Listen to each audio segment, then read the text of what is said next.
자, 2교시 들어가 볼까요? 자, 우리가 뭐 1교시 때는 그 가족생활의 주기 그 개념을 봤었죠. 그래서 개념으로 썼던 단계적 변화 과정이 가족생활 주기다. 또한 그 각각의 단계별로 어떤 적응해가는 과정, 근데 전무나 일치하면서 그 결정을 위임해주는 그런 적응화되는 과정이 어떤 그런 가족생활 주기다라고 우리가 알고 있었죠. 그래서 이것이 왜 중요하냐? 일반적인 그 인구 통계 변수, 우리가 왜 세그멘테이션이라 그러죠? 시장을 갖다가 세분화 시킬 때 가장 많이 사용되는 것이 뭐예요? 인구 통계 변수를 갖다 가장 많이 사용하게 되는 거죠. 이런 인구 통계 변수보다도 훨씬 더 명확하고 소비자 행동의 유형을 특성을 말해주기 때문에 가족생활 주기 개념이 상당히 중요하다라고 말씀드려서, 예를 들어서 동일한 연령, 동일한 소득 수준이어도 소비 형태는 다르다. 그건 뭐냐? 자녀가 있냐 없냐, 결혼을 했냐 안 했냐를 갖다 우리가 알 수 있죠. 그래서 저는 개별적으로는 뭐다? 저번 시간에도 얘기했죠. 고등학생이 있는 그런 집안의 그 가족이라면 순수한 건강은 거의 없다라고 저는 그래서 이런 부분들은 저는 항상 이제 타겟에 대해서 제외시키는 경향이 좀 없지 않아 있습니다. 제가 일선에서 일을 할 때도. 그래서 이렇게 가족생활 주기별 1960년대에서부터 마케팅 쪽에서 관심을 갖게 됐는데, 그러다 보니까는 많은 학자들이 이제 서서히 그 가족 주기, 생활 주기를 갖다가 나는 분류를 해고 단계별로 어떤 그 구분을 하기 시작했다. 그래서 듀발이라는 학자는 인간의 발달률 한 8단계 정도 해가지고 상당히 중요한 역할을 하기 시작한다, 이런 얘기들을 하기 시작을 했고요. 로저스도 마찬가지 24단계로 좀 디테일하게 나눴죠. 글릭은 좀 재밌는 게 이제 아내의 연령에 따라서 또한 7단계로 나눴던 뭐냐, 자녀를 낳냐 뭐 자녀를 안 낳냐 해서 그 연령 20대 30대 그거에 따라서 이렇게 나눠줬겠죠. 그 다음에 웰스나 구보는 9단계로 나눴다. 이제 이 상품이 가장 많이 이용되는 게 있어요. 독신기, 신혼기 해가지고 총 9단계로 나눠졌다. 그래서 일반적으로 지금 현재는 이 웰스와 구보의 주기별, 생활 주기별을 좀 많이 이용한다라고 보시면 될 것 같아요. 그런데 이런 것들이 그 이혼율의 증가, 현실과 좀 괴리가 있다. 네, 이혼율이 지금 증가되고 출생률은 감소되고 고령화는 되고 있고 독신자는 또 증가하고 있고, 그리고 또 라이프 사이클의 변화가 되다 보니까 사실 좀 손을 봐야 된다, 이런 얘기들도 나오기 시작했다라는 거죠. 그런 것이 이제 증대되고 있다 정도 여러분들이 알고 계시면 되고요. 일단 우리가 방금 얘기했던 웰스와 구보의 그 9단계 주기별을 한번 보게 되면 이런 식인 거예요. 1단계 대학생 단계, 이건 독신기라고 보시면 돼요. 그건 결혼하기 전까지. 사실 대학생 단계라고 표현하기는 조금은 좀 어디가 좀 어폐가 있긴 합니다. 대학생으로서 오히려 독신기라고 표현들을 해요. 독신기. 그래서 하여튼 결혼한 신혼, 다음에 아이가 한 명, 뭐 아이가 좀 컸다, 아이가 이제 그 청소년을 지나가기 시작했다, 대학교 다닌다, 그러는 다음에 그 아이들이 결혼해서 나간다, 뭐 이런 개념이 되고, 이제 노인 가구, 노인 1단계, 노인 가구 2단계. 이건 이제 부부가 같이 다 계속 살고 있는 거예요. 아이들이 이제 다 나가게 되고, 그 다음에 이제 그 노인 2단계는 아이들이 이제 결혼해서 다 나가는 거예요. 다 나가게 되죠. 이럴 때는 또 다른 학자들은 뭐 가족 확대기에서 이제 세태기, 줄어드는 축소기, 뭐 이렇게도 표현들을 합니다. 그러고 나서는 직장이 있는 황혼이 있어요. 그다음에 사별을 한 거야. 직장이 있는데, 그러니까 혼자 사는데 독거노인이죠. 혼자 살지만 직장은 있다. 그리고 두 번째는 직장도 없고 혼자 산다. 이렇게 해서 지금 은퇴한 황혼, 이런 식으로 9개를 나누는데, 요거를 갖다 좀 더 여러분이 듣기 쉽게 표현하면 이렇게 같은 9개 단계인데, 독신기, 신혼기, 보금자리 1기, 2기, 3기, 노부부 1기, 노부부 2기, 고독생존 1기, 고독생존 2기, 이렇게 나누면 된다라는 거죠. 방금 전에 봤던 이런 9단계를 갖다가 이런 식으로 표현하는 게 훨씬 더 좀 더 여러분이 와닿을 수도 있을 거예요. 지금 책에는 지금 먼저 보여드렸던 건데, 이거 똑같은 거예요. 똑같은 건데 다만 한글로 표현하는 거 살짝만 다르게 됐다 보시면 될 것 같아요. 자, 독신기 아시죠? 대학생들이 요즘에 많이 나와서 혼자 살죠. 그걸 이제 감안해 보시면 되는 거예요. 그래서 대학생서부터 여러분들 대학생들면 어디 기숙사에서 생활을 하게 되든 그 민박이라든가 하숙을 한든 뭐 이런 식으로 이제 혼자 나와서 살기 전에 이런 독신기, 언제까지? 직장 생활 잡고 결혼하기 전까지. 그다음에 신혼기, 그다음에 이제 아이가 생겼어요. 그래서 그 보금자리 1기. 또 이제 요때부터 이제 쇼핑 개념이 다르니까 독신기와 신혼기는 비교적 쇼핑을 좀 많이 하는, 즐겁게 즐기는 이런 것들이 좀 되게 많다. 그런데 보금자리 일기는 이때부터 완전히 쇼핑의 리스트가 바뀌기 시작을 하죠. 유아용이라든가 어떤 세탁기, 건조기 이런 쪽으로 이제 많이 바뀌기 시작을 해요. 그리고 광고에 되게 예민한 시기가 바로 이 보금자리 일기입니다. 보금자리 일기는 이제 광고에 서서히 영향력이 작아지기 시작하면서 유아용품에서 어떤 자전거라든가 세탁용품으로 좀 구입이 달라지게 되는 거죠. 근데 식품 구입이 되게 많이 늘어나요. 왜? 청소년기니까 아이들이 많이 먹는 시기가 되죠. 그런 식으로 소비 패턴이 좀 달라진다. 보금자리 3기는 뭐예요?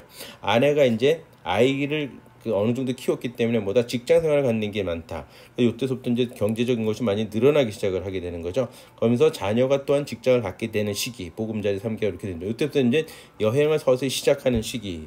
그래서 여행 쪽에서는 이제 노부부 일기가 가장 많은 여행을 하게 되는 시기가 되는 거죠. 이제는 다들 많이 나가고 여행이 시작되는 시기. 그다음에 그 자녀들이 전부 다 어떻게 그 자녀들이 전부 다 어디로 가요? 이 독신기 쪽으로 빠져나가는 거예요. 자녀들이 독신기로 가게 되고 노부부만 남게 되는 시기죠. 노부부만 남게 되는 시기고, 그다음에 노부부 2기는 퇴직 후 소득이 이제 완전히 다 퇴직 후 집에만 머무르는 그런 시기가 되는 거죠.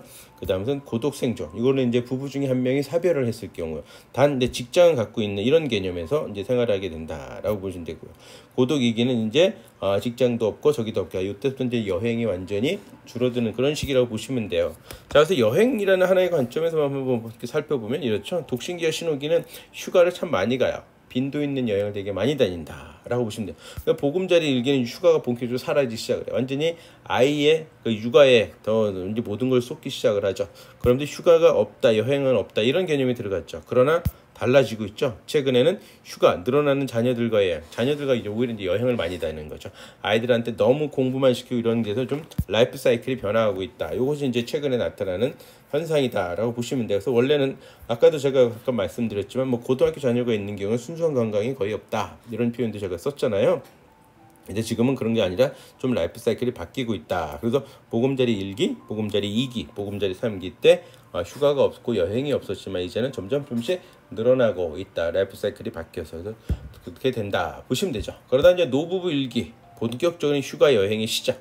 이제 장거리가 되는데 장거리는 오히려 이제 노부부 2기 때가 오히려 장거리 여행을 좀 더 많이 가고, 노부부 1기 때는 여행의 빈도는 늘어난다. 여행의 시작이 된다라고 보시면 되고, 일반적으로 긴 여행은 잘 못 가는 경향이 있고 오히려 노부부 2기 때 장거리 여행을 좀 많이 간다라고 보시면 될 것 같아요. 그 다음으로서 넘어가게 되면 이제 고독 생존 1기서부터 넘어갈 때 고독 생존 2기가 되면 이제는 이제 휴가 여행이 끝이 되고, 그나마 고독 생존 1기는 이제 친구들끼리, 지인들끼리, 동네 이제 노인대학이라든가 이런 데서 같이 가는 여행들을 좀 다니게 되고, 이제 요 고독 1기, 2기 때는 이제 나타나는 문제점들이 뭐냐면 신체적인 문제점이 생기기 시작을 해요. 신체적인 한계점들. 제가 가끔씩 겪는 경우도 많이 그런 게 있지만은 어느 정도 연세가 이상이 좀 많이 돼요. 요즘 60대가 아니라 이제 70대 넘어가는 거죠. 70대 넘어가는 상태에서는 신체적인 것이 안 따라줘서 같이 여행을 못 가시는 분들도 제가 많이 되게 겪어요. 무슨 얘기 아시겠죠? 그렇기 때문에 이 고독 생존 1기와 고독 생존 2기 때부터 신체적인 제한을 좀 따르기 시작하면서, 이 고독 생존 1기, 2기 때가 뭐가 많아지기 시작하면 의료비가 많이 발생이 된다 정도 여러분들이 이렇게 보시면 돼요. 그렇기 때문에 가족생활 주기별로 그 어떤 소비 행태 패턴이라든가 어떤 여가 생활을 즐기는 것이 많이 다르다라고 보시면 될 것 같아요. 아셨죠? 그러다 보니까 아까 얘기했잖아요. 왜? 현대적인 현실과 좀 괴리가 있다. 이렇게까지 지금 나눠놨던 건 어떤 전통적인 스타일이었잖아요. 그 가족생활 주기가. 그런데 이제 어떻게 해요? 늦은 결혼, 초혼이 많이 늦어졌죠. 이제는. 예전에는 정말 20대 중반 후반만 돼도 결혼을 안 했냐, 30대 되면 노처녀, 노총각이라는 소리 나왔지만 이젠 30대 중반 후반이 돼도 그런 말들은 없어졌죠.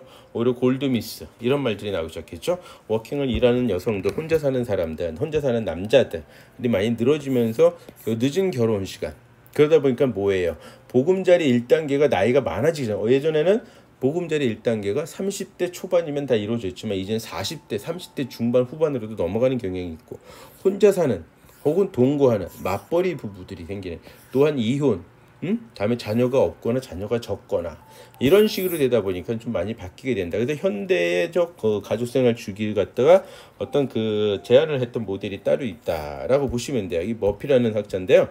보통의 이제 그 자녀가 있냐 없냐, 이혼과 자녀가 각각 여기서 이제 키워드가 되는 거죠. 자녀가 있다 없다. 보통은 자녀가 없다. 자녀가 없는 결혼, 자녀가 두기 시작을 해요. 자녀를 두는데 이제 중년, 자녀가 독립한 중년, 그다음에 노년, 그다음에 노년기 독신. 이거 사별을 하기 시작을 한 거죠. 이때 이제 사별을 한 거죠. 이러다가 자녀가 없이 젊었을 때 이별, 자녀가 없는 중년의 이별, 결혼 하는 거죠. 요때 이제 자녀가 없는 중년의 또다시 이혼. 그러니까 자녀가 없는 젊은 이혼과 자녀가 없는 중년 이혼이 이렇게 생기는 거죠. 자녀가 없이 중년의 결혼도 있지만, 즉 기존에 있던 전통 방식에서, 기존에 이제 정토 방식이에요 이게. 여기에 자녀가 없이 이혼하는 게 생겼다. 그리고 자녀가 없이 중년에서 또 이혼하는 경우도 있고, 그 다음에 자녀가 없이 중년에 결혼하는 일이 이제 생긴다라고 보시면 돼요. 그러다가 그거는 바로 어떻게 해요? 자녀 없는 거니까. 자녀 없이 바로 이것이, 이 단계가 자녀가 없으니까 어떻게 해요? 이 단계들이 다 없어진 거죠. 그렇죠? 자녀가 없기 때문에 바로 자녀 없는 젊은 결혼에서 그냥 다 일로 바로 넘어온다. 노년기 결혼, 노년기 독신으로 이 단계가 다 없어져 버리는 그런 현상이 이제 현대 사회의 가족생활 주기에 첫 번째 나타나는 현상이다라고 보시면 돼요. 아셨죠? 그 다음에 이제 자녀가 있냐 없냐, 자녀가 있을 때 이혼했냐, 자녀가 있을 때 중년이냐, 젊은 이혼이냐, 자녀가 독립하고 난 다음에 또 이혼이냐, 이런 이제 케이스가 그때 이건 중간중간에 생기는 거죠. 그래서 기존에 이건 자녀가 있기 때문에 기존의 전통적인 코스 그 단계에 유사하지만 자녀가 있다 없다에 이혼을 한다 안 한다에 그런 케이스가 그 케이스별로 이제 생기는 거다라고 보시면 되는데, 하여튼 현대적 이 가족생활 주기의 가장 첫 번째 특징은 뭐다? 자녀가 없기 때문에 자녀를 둔 젊은 결혼, 자녀를 둔 중년 결혼, 자녀가 독립한 중년 결혼은 이 세 단계는 사라진다. 그런 경향이 나타나는 것이 현대적 가족생활 주기의 한 형태다, 특징이다라고 여러분들이 인지를 하시면 될 것 같아요. 그렇죠?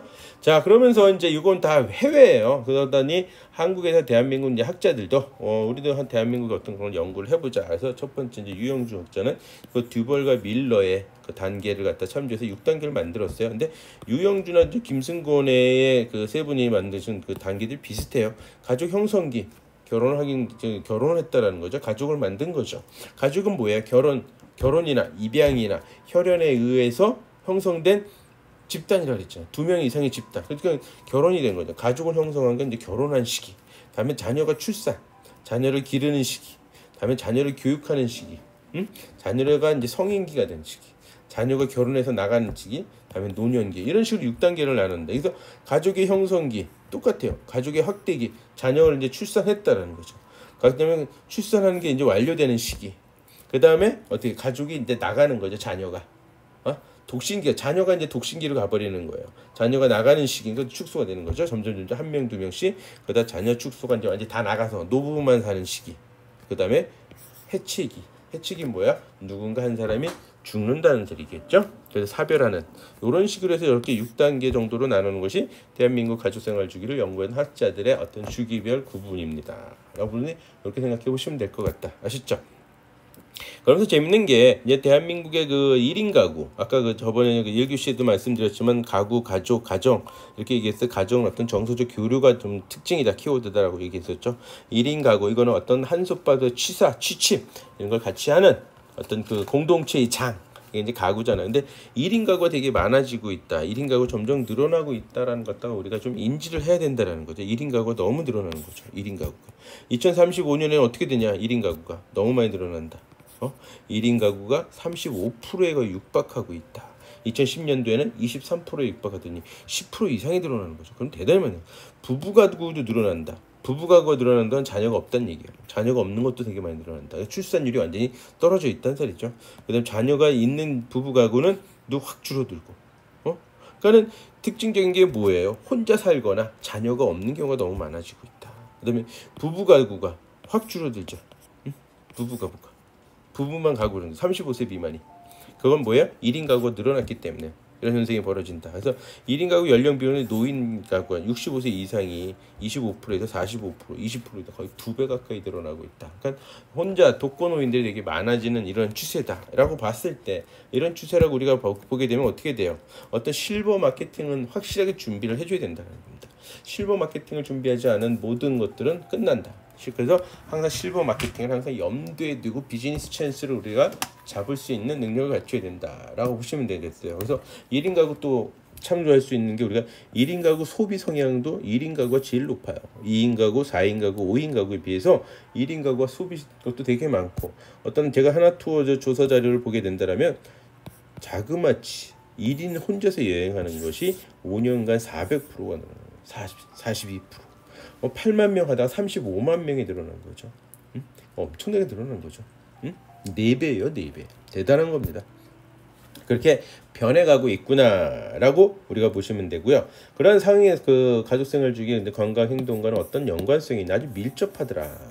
그래서 여가 생활을 하게 될 때 그 유형이라든가 참여하는 참여도, 그다음에 시간 사용의 어떤 양들 많이 하느냐 적게 하느냐 이것도 주기 단계별로 분명히 다르다. 아까도 말씀드렸지만 고등학생 아들이 있으면 아무리 여행을 간다는 라이프 사이클이 바뀌어도 그래도 조금은 자제를 할 수밖에 없겠죠. 중학교 때까지는 1년에 한 10번, 뭐 1년에 한 서너 번 이런 국내 여행 한 서너 번 다니고 해외여행 한 번 다니던 거는 아무래도 고등학생 정도가 되게 되면 그것이 반으로 줄든 어떤 10%가 줄든 100%가 다 줄든 상당히 줄어들게 되는 거니까 그러니까 시간 사용의 양도 줄고 어떤 참여도 관심도 이런 것이 좀 차이가 발생할 수밖에 없다. 그래서 결국은 그 소리는 뭐예요? 가족생활 주기와 관광활동은 아주 밀접하게 연관이 돼 있더라. 그래서 그런 조사들이 되게 많아요. 그래서 노년기에는 뭐에 관심이 많은가? 신체적인, 어떤 정서적인, 사회적인 이런 것이 되게 많이 있구나. 그래서 젊은 층인 어떤 즐거움이나 사람 만나는 거나 이런 거를 새로운 사람 만나는 거예요. 그렇지만 노년기에는 어떤 정서적인 동기, 사회적인 동기, 기존에 만났던 사람들끼리 만나는 그런 식으로 좀 그 여행을 떠나는 관광 행동의 그 행태도 완전히 다르게 나타난다. 그러게 외식에도 분명히 나타나는 거죠. 어떻게 보금자리 2단계, 요거는 보면 보금자리 1단계 우리가 보통 3단계로 나눴잖아요. 그러나 1단계에서 4단계로 나누게 돼요. 4단계는 보나마나 아이들이 이제 나가는 시기, 자녀들이 나가는 시기죠. 그 다음에 1단계는 뭐예요? 자녀들이 있는 시기. 그럴 때 2단계가 전화배달 서비스나 레스토랑 방문하는 게 상당히 높게 나타나더라. 그러니까 주기별로 그런 특징들이 이게 있다라는 거죠.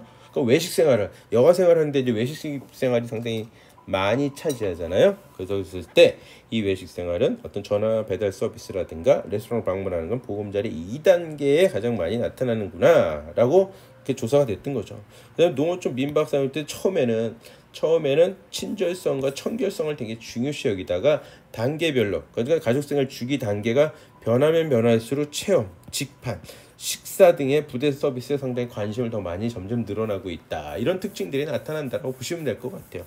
이걸 따라서 또 외국에서는 또 어떤 사례가 있느냐. 그래서 뉴질랜드에서 그 사례들이 있거든요. 뉴질랜드 사례를 보게 되면 어떤 식으로 조사를 했냐. 관광 지출의 패턴과 휴가 여행의 종류를 한번 분석을 해봤어요. 그랬더니 관광 비용을 가장 많이 지출하는 사람이 누구다?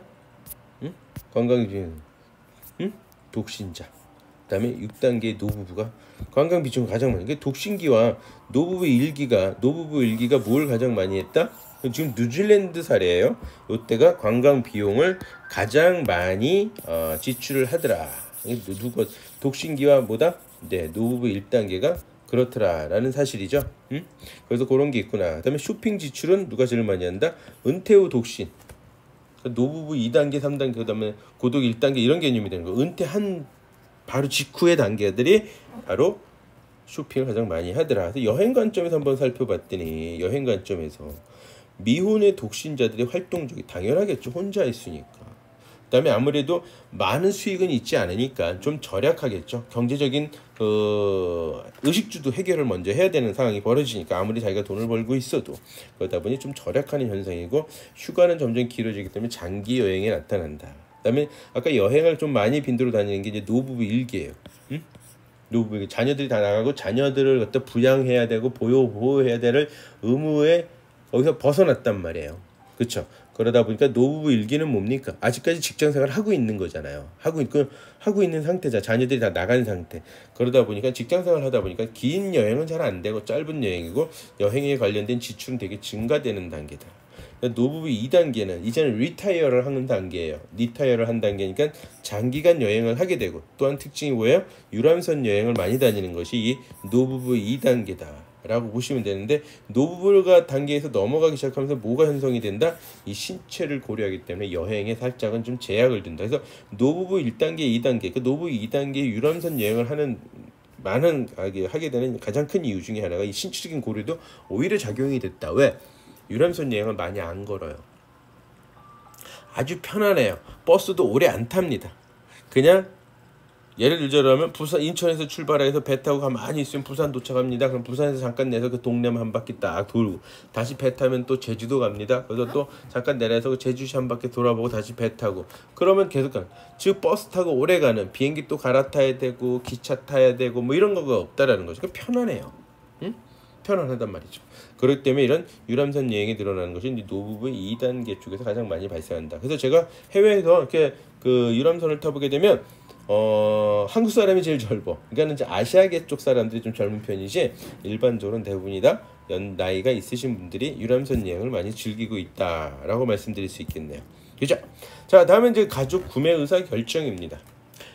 그럼 지금까지 이렇게 봤는데 구매 의사 결정 과연 어떻게 이루어지고 있는가? 구매 의사 결정. 이 가족 구매 의사 결정을 봤더니 이게 주기별로 어떤 그 소비 형태 패턴을 우리가 지금 봤잖아요. 근데 의사 결정은 구매 의사 결정 어떻게 일어나냐? 이건 분명한 거는 개인 소비자 그 구매 의사 결정은 완전히 다르더라. 그렇기 때문에 우리가 가족 구매 행동을 이해를 해야 돼요. 어떤 면에서 어떤 방법이나 절차가 다르더라. 방법이나 절차 면에서 구매하는 활동, 그 구매 결정하는 구매 의사 결정이 차이가 나더라라는 사실이에요. 이것이 있다. 그래서 우리가 가족 구매에서 왜 그런 것들이 있느냐, 이거는 보게 되면 우리가 그 행동을 이해해야 되잖아요. 가족 구매하는, 가족 소비하는 행동, 가족 소비 형태를 이해하는 게 여기에 가장 큰 두 가지 관점이 있어요. 누가 참여하느냐, 그 결정. 누가 의사 결정을 하느냐, 그 의사 결정하는데 누가 과연 참여해서 의사 결정을 하느냐라는 거예요. 첫째가. 왜? 가족은 뭐예요? 두 사람 이상인 거죠. 2인 이상의 집단이라 그랬잖아요. 혈연, 결혼, 입양 이런 거에 의해서 형성된 두 사람 이상의 집단을 갖다가 우리가 가족이라고 그랬잖아요. 그러나 두 사람 이상이니까 누군가가 한 사람이라도 의사결정에 참여를 누가 하느냐가 특징이다. 그래서 어떤 의사결정에 지배력을 갖고 있거나 의사결정에 영향력을 갖고 있는 사람들이 일단 참여하겠죠. 그 다음으로서는 각각의 구성원들이 아빠가 하는 일, 엄마가 하는 일, 자녀가 하는 일, 딸이 하는 일, 아들이 하는 일, 혹은 노부모가 있다면 노부모가 하는 일, 각각의 역할을 누가 하느냐. 그 사람들 각각의 구성원들이 어떤 역할들을 하는 거죠. 왜? 구매를 한다. 욕구를 인지했습니다. 우리 이거 삽시다라고 제안을 하는 사람이 있을 거고요. 그렇죠? 그러고 난다면은 누군가는 정보를 탐색하는 사람이 있겠죠. 아빠가 거기에 대한 좀 많이 알고 있다로 아빠가 정보를 탐색하겠죠. 아니다, 딸에 대한 어디 여행을 갈 건데, 그럼 딸이 나 수학여행 갔다 왔던 곳이니까 내가 한번 더 알아볼게. 그렇게 되면은 딸이 정보를 탐색하는 역이 됐고, 그 다음에 대안이 몇 개가 만들어지면 대안을 선택할 때 누가 결정을 할 건지, 그 다음에 누가 결제를 할 건지, 그쵸? 이런 식으로 각각의 역할들이 있다라는 거죠. 그래서 가족 구매는 첫째가 뭐예요? 의사결정에 누가 참여하느냐? 두 번째는 각각의 구성원들이 어떤 역할들을 하느냐, 요거를 알아내는 것이 가족 구매 소비 행동을 이해하는 것이다 라고 보시면 될 것 같아요. 그래서 가족 구매 행동은 어떤 것이 중요하다, 우리가 알아야 되는 것이. 그래서 그거가 때문에 우리는 그것 때문에 어떻게 2명 이상이긴 이런 가족이기 때문에 뭐예요? 되게 복잡할 수밖에는 없죠. 어떤 갈등도 생길 수밖에 없어요. 그렇죠? 서로 다른 뭐예요? 대안에 대해서, 대안이 아까 몇 가지가 만들어질 수 있잖아요. 항상 그 각각의 대안에 대해서 본인들이 가지고 있는, 각자들이 가지고 있는 태도, 즉 호감도가 다 다르죠. 다를 수밖에. 같으면 그게 또 이상한 거예요. 다르게는. 그런데 갈등이 나오고 또 갈등을 해소하기 위한 노력은 또 어떻게 해야 되는가, 이런 것들이 되게 중요하다 보시면 될 것 같죠. 그래서 이렇게 그런 갈등 중에 그 의사결정할 때 갈등을 있게 되는데, 두 사람들 위임을 누군가는 해야 돼서 그 사람 위임을 받은 사람은 의사결정을 내려야 되는 거기 때문에 상당히 그런 것들 때문에 가족의 의사결정은 과정은 되게 복잡하다. 그래서 이런 가족 구매 의사결정에 어떤 모델들이 두 개가 있어요. 어떤 하워드 쉐지의 그 가족 구매 의사결정 모델이 있고, 아쉘의 모델이 있다. 그래서 이 모델을 한번 살펴보게 되면요, 쉐즈의 약간 아주 독특한 그 역할을 하게 되는 거죠. 쉐즈가 그 만든 이 모델은 가장 중요한 게 뭐냐면 개인 구매 행동을 가족 구매 행동으로 변형을 시도했다라는 점이에요. 그러니까 이게 모델이 완벽하지는 않지만 처음으로 가족 구매 행동에 대해서 연구를 시작을 했다라고 보시면 될 것 같아서, 원래 다 이게 개별인 줄 알았더니, 개인 구매 행동인 줄 알았더니 그게 아니더라. 가족이 구매하는 행동이 다르더라. 그거에 따라 변형을 시도했다라는 점에서 쉐지의 가족 구매 의사 결정 모델이 되게 의미를 갖고 있다라고 보시면 되거든.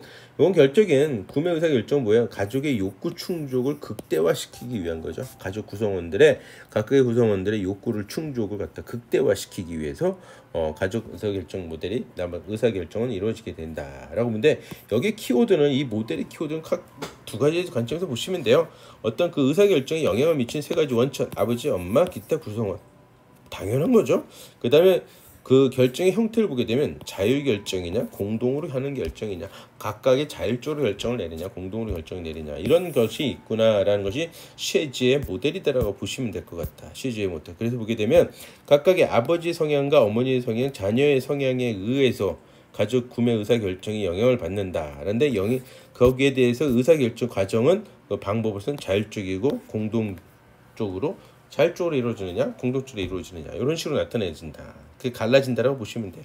여기에 이제 수많은 아주 자잘한 것들이 있겠죠. 아까 얘기했듯이 그 원천 아버지의 성향은 어떤지 어떤 편견들 선입견들은 뭐가 갖고 있는지 어머니는 과연 어떤지 자녀는 과연 어떤지 그렇지만 또 여기에 각각의 라이프 사이클에 지각된 위험도가 높으면 높을수록 공동결정으로 가겠죠. 구매의 주용성이 중요할수록 공동경영이 가겠죠. 시간적 압박이 많으면 많을수록 어떻게 자율적 결정이 가죠. 빨리 결정이 되니까. 그러나 시간적인 여유가 되게 많을수록 가급적 공동결정을 이렇게 되는 이런 식으로 또 다른 여러 가지 변수들이 있기는 합니다만 어떻게 일단 세 가지 원천에서 영향을 받아서 자율적으로 할까 공동으로 할까 하여튼 이런 것이 있구나라고 보시면 돼서 다시 한번 정리하자면 쉐지의 그 가족 구매 의사결정 모델은 가족 욕구를 충족을 극대화시키는 것이 하나의 목적 그걸 구매 의사결정이라는 것을 알고 아버지 어머니 기타 자녀의 그것들이 뭐다 원천이다. 어떤 정보나 의사결정 영향에 미치는 원천이고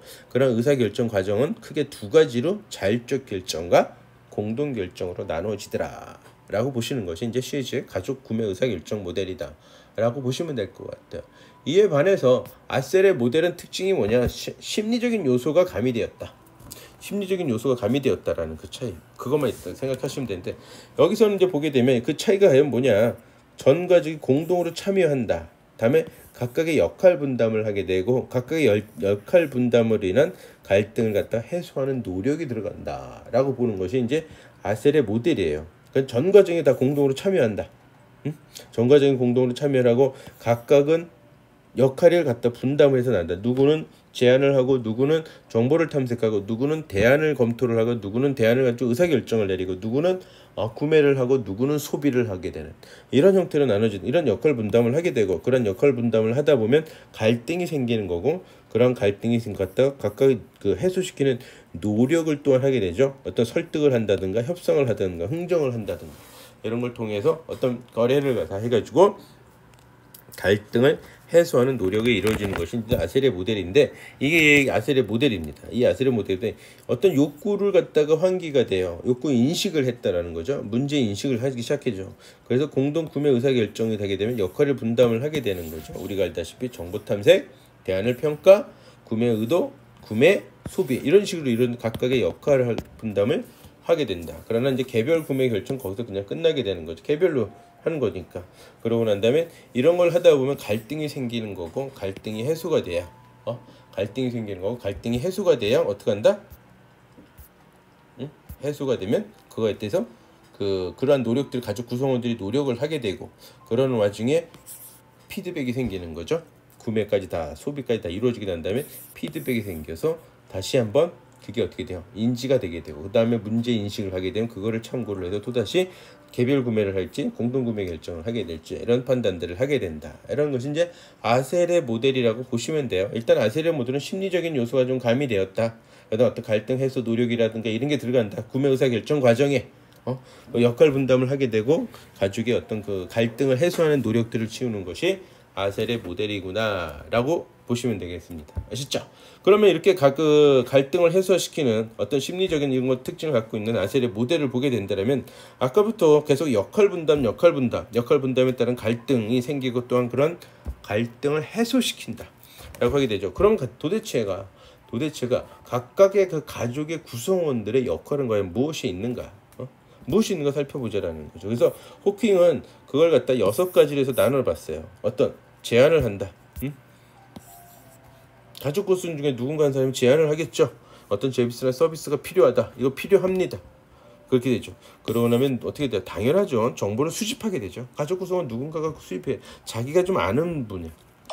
그 정보 원천을 아는 분야에 있는 이런 사람들이 이제 정보 수집을 하게 되고, 그러한 정보 수집을 하는 데서 영향력을 행사하는 자들이죠. 그 정보 탐색을 하거나 설득하는 이런 과정들, 어떤 정보 탐색에 있어서 설득하는 데 있어서 영향을 미치는 사람이 또 있겠죠. 야, 이건 이런 쪽으로 조사를 해봐야 돼. 저런 쪽으로 조사를 해봐야 돼. 이런 쪽으로 알아봐야 돼. 야, 우리 그 경비가 예산이 한정이 있으니까 요 정도 선에서 알아봐야 돼. 이게 다 영향을 미치는 거잖아요. 그쵸? 그런 영향력 행사자가 필요하고, 그 다음에 의사결정자가 있다라는 거죠. 결국에는 최종적으로 대안을 몇 가지를 만들었던 그 대안 중에서 한 가지를 최종적으로 선택하는 의사결정자가 있게 되고, 의사결정 내는 사람이 일반적으로 구매도 하기도 하지만 또 다른 사람이 또 구매하는 경우도 있죠. 뭐 시간에 쫓긴다든가 이런 여러 가지 뭐 몇 가지 또 변수에 의해서, 경우에 의해서 구매를 하는 사람도 따로 있다. 그렇지만 또한 소비자는 또 따로 있다. 사용자는 따로 있는 거죠. 자, 아이들의 학습지 봅시다. 학습지를 필요하다고 제안한 사람은 만약에 아이들이 될 수도 있고 엄마가 될 수도 있겠죠. 그럼 거기에 따른 정보 수집은 또 엄마가 할 수 있는 거고, 거기에 영향력 행사자는 아버지가 혹시나 그 학습지에 관련된 걸 좀 아는 사람이라면 아버지가 또한 그 영향력을 행사하는 사람이 되고, 의사결정자는 결국엔 자녀가 할 수도 있고 엄마가 할 수도 있겠죠. 그렇죠. 구매자는 누가 해요? 또 어떤 소비 능력을 갖추고 있는 엄마가 될 수도 있고 아빠가 될 수 있겠죠. 그 다음에 사용 결과는 누가 한다? 자녀가 하게 된다는 거죠. 이렇게 각각의 역할이 있다. 그래서 이런 역할에 갈등을 느끼게 되고, 그런 갈등을 갖다가 어떻게 한다? 해소하는 것도 상당히 중요하다는 거죠. 그래서 갈등은 항상 생길 수밖에 없어요. 아까도 얘기했듯이 대안의 태도, 각각의 대안에 대한 어떤 호감도 형성에 따라서 다르게 나타나게 되다 보니까 갈등을 하게 되고, 어떤 선택을 해야 될 거 아니야. 그 대안에 대해서 태도도 달라지고 각자의 선택들이 또 달라지다 보면 갈등을 초래한다. 그건 당연한 거죠. 개인의 욕구가 다른데 어떻게 하겠습니까? 그래서 청소년 해외여행을 가게 된다. 그럼 청소년과 같이 갈 경우 부모 입장에서 뭘 더 바라겠습니까? 가급적이면 이 기능을 갖고 있는 것이 중요하다. 제가 학습과 감각행동 시간에도 말씀드렸죠.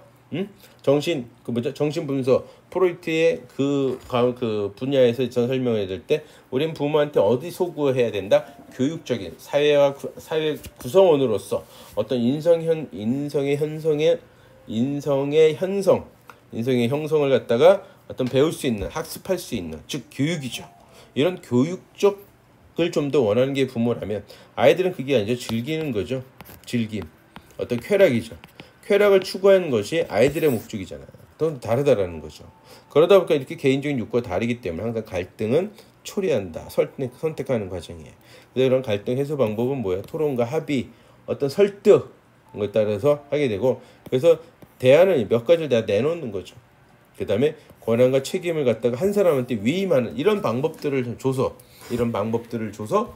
결정을 하게 돼요. 대안이 하나면 갈등이 더 증폭이 돼요. 근데 대안이 두세 개를 만들어 놔서 뭐 투표로 결정을 한다든가 뭐를 하게 되면 거기에 대한 불만이 없겠죠. 그렇기 때문에 갈등이 줄어들겠죠. 그 다음에 어떤 누군가 한 사람한테 확실하게 하게 된다면 갈등이 생길 소지를 마지막에 의사결정, 즉 선택하는 과정에 좀 줄어들 수 있지 않겠냐라고 보시면 될 것 같아요. 아시죠? 자, 그래서 이렇게 여행이나 이런 것들이 나타나는 거고요. 그런 가족 구성원의 역할이 확실히 변해가는 게 뭐냐면, 남성이 쇼핑하는 일들이 되게 많이 늘어났다. 백화점들 보게 된다면 남성 고객이에요. 남성 고객 매출이 점점 늘어나요. 직접 찾아와서 남자들이 갔다가 인터넷 쇼핑몰을 하든 어떻게 하게 되는 남성이 늘어나고 있다. 즉 남성의 역할. 기존에는 이런 생각들 많이 했잖아요. 어떤 생각들 많이 해요? 쇼핑하면 누가 한다? 엄마가 했죠. 엄마가 쇼핑한. 지금은 그렇지 않다. 남성의 비중도 상당히 늘어나고 있다. 백화점에서 보세요. 35.8%가 남성이에요. 많이 늘어났죠. 2010년에 비해서도 거의 10% 가까이가 늘어난다. 그럼 대단히 많이 늘어난 게 된 거죠. 아셨죠? 자, 이렇게 그 구성원의 역할 중에 남성의 역할이 이렇게 변해가는 걸 우리가 알 수 있다라고 보시면 될 것 같아요. 그 다음에서 이제 가족 구매 의사결정의 유형이에요. 유형. 이 유형은 잠시 쉬었다 하도록 하겠습니다.